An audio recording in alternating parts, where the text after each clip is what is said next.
So ayan mga pre, meron tayo ditong dalawang 4K Wi-Fi is Gcam. Is Gcam, no? So 4,000 Air ang ano nito is 4,000 Air is Gcam. So, dalawa to mga master. Ngayon ang gagawin natin is pagpapalitin natin yung lens.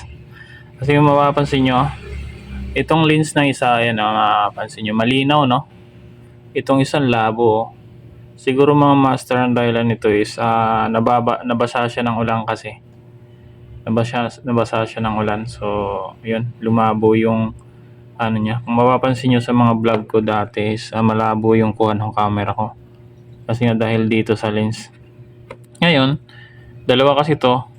Pagpapalitan natin. So, pwede naman ito yung gamitin natin, no? Kaya lang, ito kasing isa is naka-modify na siya ng mic, no? Meron na siyang saksakan ng mic. Hindi ito isa kasi wala. So mas okay na mas natin gamitin tong may ng mic.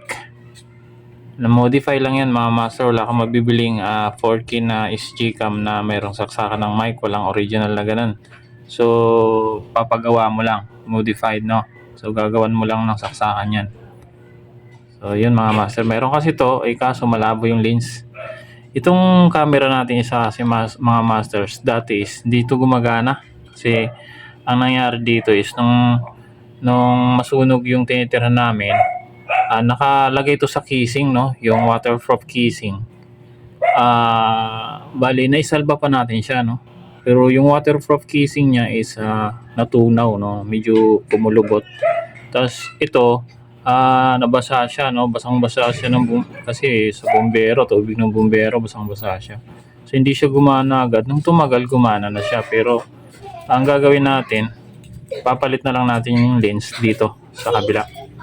Pwede naman tayong bumili ng lens. So nagtanong na tayo sa memory.ph. Ang lens doon is 700 sa 4K na Gcam. 700 yung lens. So, wala tayong budget ngayon kaya pagpapalitin lang natin, tingnan natin kung okay. So, paano ba yan pagpalitin mga master? Paano ba yan tatanggalin? So, madali lang magtanggal ng lens, no? Madali lang din magpalit. So, una, baklasin natin tong cover, no? Madali lang yan, baklasin, ganun lang, kuko lang. Matibay yung kuko natin, eh. O, ayan, o. O, diba? O, yan. So, nabaklasan natin yung isa. And then, ito namang isa. Oh, ganun lang, kuko lang. Magkapalit ha. Tapos, una nating tatanggalin is to. Tanggalin na natin. Pipihitin lang natin ng reverse, no? Pag ganyan, reverse. O yan, natanggal na.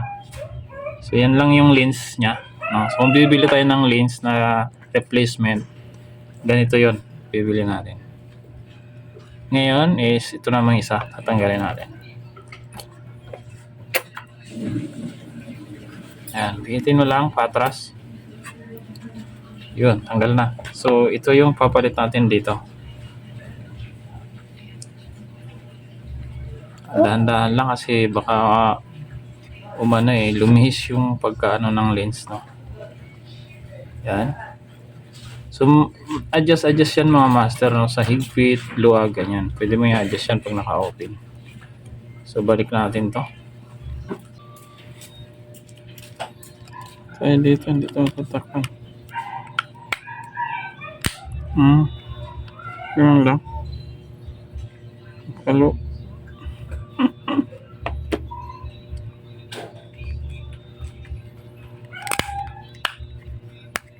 So yan, testing natin to mga master.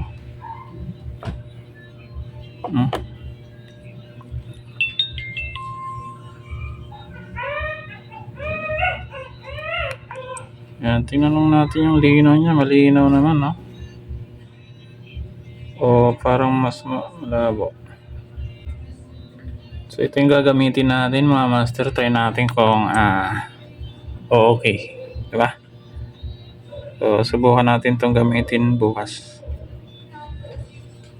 Kung maganda yung niya, kung malinaw yung kuha niya. Kasi malabo na yung isa, eh. So parang sa tingin ko mas okay naman siya, oh. Medyo malinaw ng konti.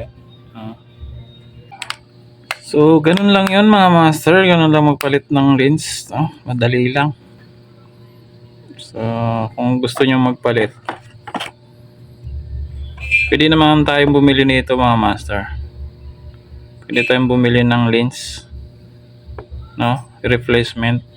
Kaya lang wala tayong budget ngayon. Pinagpalit muna natin. So, abangan nyo lang sa vlog ko kung malinaw to. Yan. Yun lang mga master. Maraming salamat. Sana may natutunan kayo ng kaunti. Bye-bye.